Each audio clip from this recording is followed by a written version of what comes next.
Good afternoon. You are in time for the 1 p.m. news here at Younib TV. It is a cold afternoon here in the capital, Nairobi. This is after the Kenya Meteorological Department warned of heavy downpour throughout this week. So we advise you to take care to avoid potential risks. Now that aside, we have much lined up for you, with cries of justice taking the center stage and some bits of politics kicking off our bulletin. But first, let's take a look at the stories making headlines.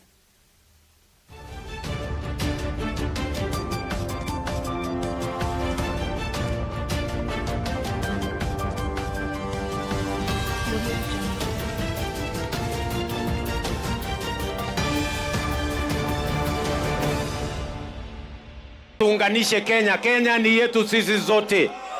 Na mimi nataka niwaulize watu wa sehemu hii. Sawa sawa? Mimi nawauliza vile tulikubaliana na baba tuunganishe Kenya hii. Mnasema tuendelee ama tuendelee?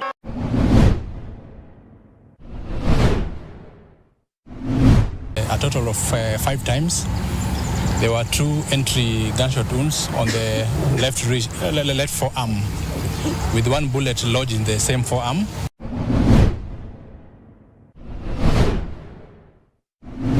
John Chamber Marshal fails to take all necessary and reasonable measures within your power to prevent or threat.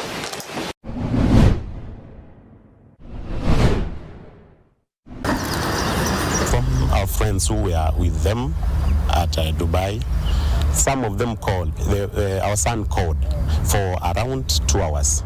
It was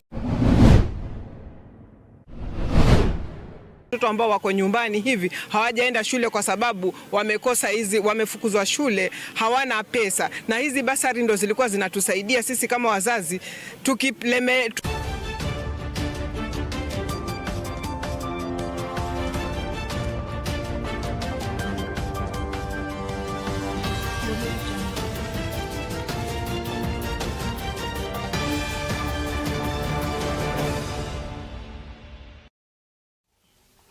Welcome, my name is Eunice Mutua.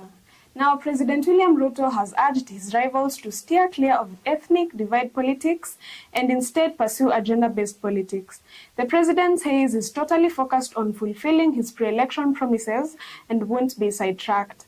Ruto said this during his working visit of Migori County on Monday. The head of state's comments coincide with an increasing number of candidates vying for the nation's top seat in the next general elections. Tuunganishe Kenya. Kenya ni yetu sisi zote. Na mimi nataka niwaulize watu wa sehemu hii. Sawa sawa? Mimi nawauliza vile tulikubaliana na baba tuunganishe Kenya hii. Mnasema tuendelee ama tuendelee? Sisi tumeamua tufanye pamoja na rais.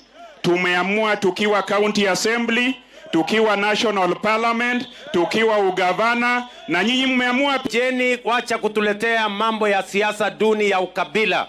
Ati nyinyi mnaungana kwa sababu ya mambo ya chuki na mambo ya ukabila, ati na mambo ya migawanyiko. Umenikaribisha karibu mkizungumza na baba ili nikusaidia. Umeshika hiyo sword na mimi nashika sword. Ukikata hivi, mimi nakata hivi.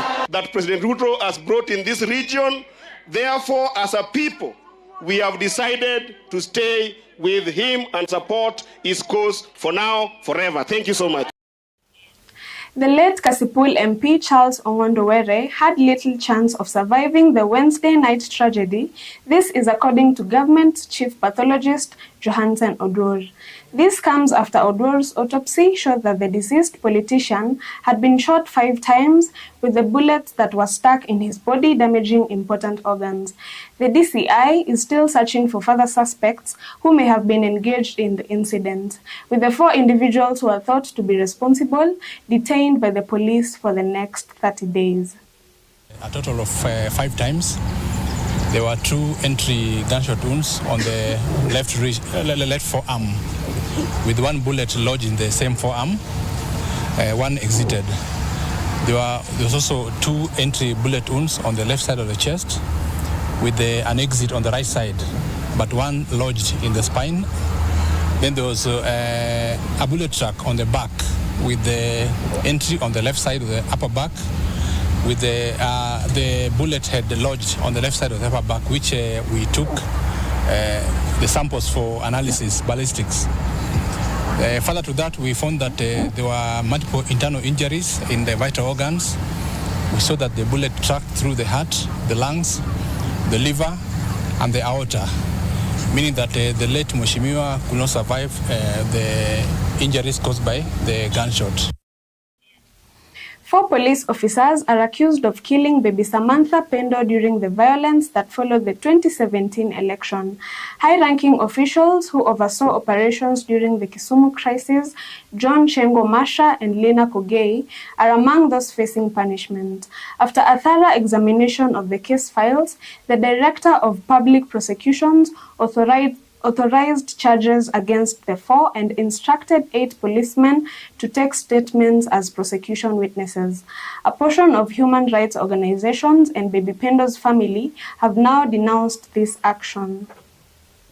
John Chengo Masha fails to take all necessary and reasonable measures within your power to prevent or threat the unlawful killing of BSP. Under rock with no trace of human movement. We are here representing many people who experienced bad thing in 2017. Those mothers who were raped, those who lose their property, those who lose their family members, more so those people who experience torture and pain. We have accused only 4 people. We don't know what happened with the 7th one, but I know our judge knows what will happen. The charge omits senior police officers who held overall command responsibility during the operations that saw the deaths, rape, and injuries of no less than 60 Kenyans in Kisumu County. We therefore urge the judiciary to ensure that the cases against the 4 officers who took plea today are expedited.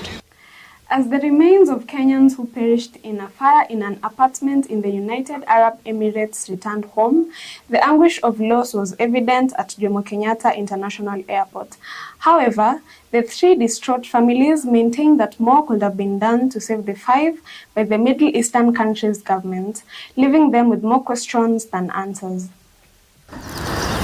From our friends who were with them at Dubai, some of them called, our son called for around 2 hours. He was requesting for rescue, and he never got the rescue until he was pushed by fire to do what he did. The other day I was asking God why he took my son, and he said that this is not my son. I'm just parents steward. And he's told me that when the owner of any property takes it back, you got no any reason or right to do a follow-up on how the owner is taking care of his own. And I remember very well, last year in Feb, we came here and escorted our son to go looking for green pastures. And we are very optimistic that one day he will return back, being a great person, having built himself. But we are just very frustrated to see him return as a cargo. It has taken a while. 3 weeks. I mean, what were they doing? We don't know how even the bodies look like right now. Hatujui, hatujui. Tuko tu. But tunasema tu tunashukuru amekuja, tumpumzishe na tuseme Mungu amweke pahali pema peponi. I think there is some compensation processes which is going to be involved. We will engage a lawyer for the family to do a thorough follow-up because from the technical reports where there was a problem in this building, I think the fire escape routes were not there, but this will leave to the authorities in Dubai to handle this. We are going for a short break and we'll be back with more. Stay tuned.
Welcome back.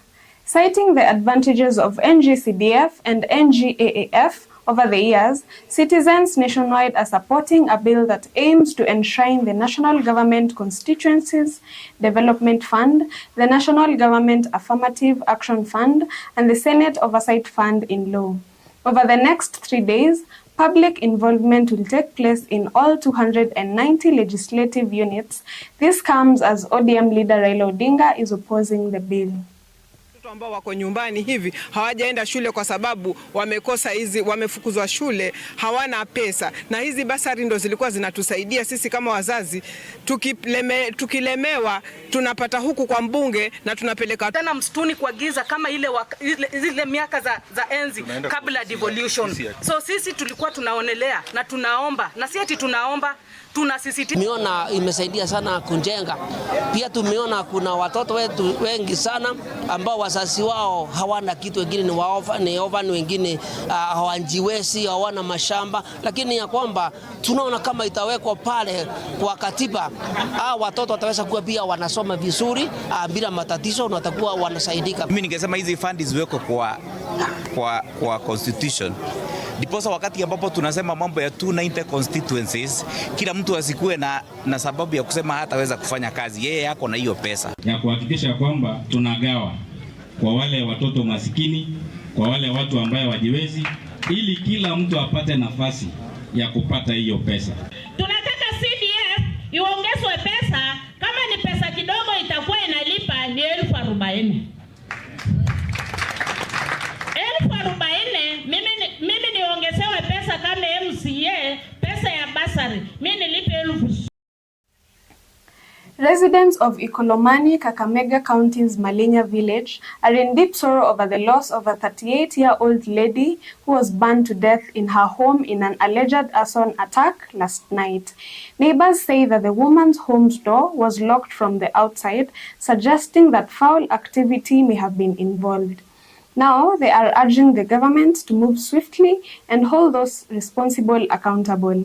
As police continue the investigation into the incident, the body has been brought to the mortuary at Kakamega County Referral Hospital. Mimi nikitoka huwa nashinda na yeye, nimeoleka karibu. Saa kumuona the last minute, hakusema kama kuna shida yote amekosana na mtu. Na vile nafahamu vile tumeambiwa siku kwa hiyo usiku, kuna mtu alikuwa anapita tu akaona moto imewaka kwa nyumba. Kwenda kujaribu kuokoa, hawangeweza juu petroli ilikuwa imenyunyiziwa kila mahali. Kwa madirisha, kwa milango, kwa mabati juu, na ilikuwa inalipuka all that kila mahali. Dada yetu sisi kukuja kumuona hayuko.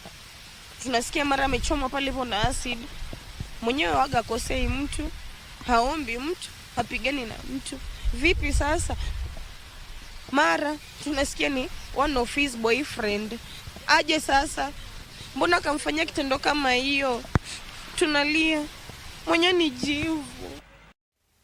Kenya's under-20 national team, the Rising Stars, fell to Tunisia 3-1 at the 30th June Stadium in Cairo in their second game of the ongoing AFCON under-20 in Egypt. This is their second defeat in the ongoing competition. In their first match, the Rising Stars lost 3-2 to Morocco and are currently preparing to face Nigeria in their last group stage match today. Play well. Comparing this match to our first match, we were a bit slow in our movement. Our midfield didn't click that much. Our defense again was caught in areas that we couldn't defend well. In overall performance, I think we didn't play well today. Are the same level.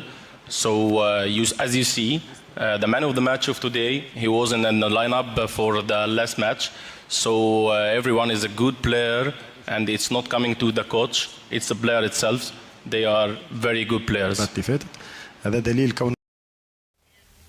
The sports news from Cairo brings us to the end of Younib TV News at 1. Thank you so much for tuning in and making it a success.